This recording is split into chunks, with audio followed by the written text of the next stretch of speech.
எடுக்கப்பட்டவன். He was taken from the water. ஜலத்திலிருந்து எடுக்கப்பட்டவன். He taken from the water. அந்த வரியை மாத்திரம் மறுபடி வாசிங்க. அவனை ஜலத்தினின்று எடுத்தேன் என்று சொல்லி, அவனை ஜலத்தினின்று எடுத்தேன் என்று சொல்லி அவனுக்கு மோசே என்று பெயரிட்டார். அவனுக்கு மோசே என்று பெயரிட்டார்கள்.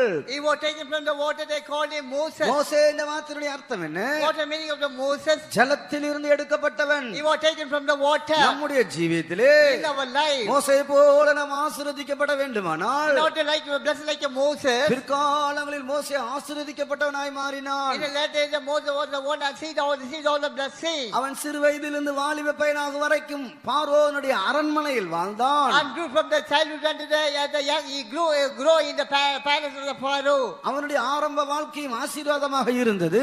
Even the beginning also blessed. கடைசியிலே அவன் பெரிய தலைவனாக மாறினான். At the end, he became great captain. நாமும் தேவனால் ஆசீர்வதிக்கப்பட வேண்டுமானால், In order that we are blessed by the Lord. தண்ணீரிலே இருக்கிற ஜீவியம் இல்ல, தண்ணீரிலிருந்து எடுக்கப்பட வேண்டும். Not a life out in the water, we have to take it out of the water. ஜலத்திலிருந்து எடுக்கப்பட வேண்டும். We have to take it out of the water. அடுத்தபடியாக ஜலத்தின் மேல் உட்கார்ந்து இளைப்பாறக்கூடாது. And we should not sit upon the water and rest. பாவத்திலே ஒரு இளைப்பாறுதல் நமக்கு இல்லை. And we have no rest in the sin. பாவத்திலே ஒரு சந்தோஷம் தேவனுடைய பிள்ளைக்கு இல்லை. And the child of God, no joy in the sin. அநித்தியமான காரியத்தில் இந்த பூமியிலே தேவனுடைய பிள்ளை இளைப்பாறுதல் இல்லை. And the child of God, no rest unto the temporal things of the world. ஹல்லேலூயா.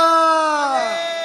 கர்த்தருடைய பரிசுத்த நாமத்துக்கு மகிமை உண்டாவதாக. Glory be the holy name of the Lord. இயேசு கிறிஸ்து ஜலத்திலிருந்து எடுக்கப்பட்டார். Jesus Christ took out of the water. எங்கே வாசிக்கிறோம்? Where we read, மோசே ஜலத்திலிருந்து எடுக்கப்பட்டது போல Moses taken out of the water. கர்த்தராகிய இயேசு கிறிஸ்துவும் ஜலத்திலிருந்து எடுக்கப்பட்டவர். Lord Jesus Christ also took out of the water. ஒரு மனிதன் ஜலத்திலிருந்து எடுக்கப்படாவிட்டால், God has not taken out of the water. பாவத்திலிருந்து எடுக்கப்படாவிட்டால், Not taken from the sin. அவன் தேவனால் ஆசீர்வதிக்கப்பட முடியாது. He cannot be blessed by the Lord. இயேசு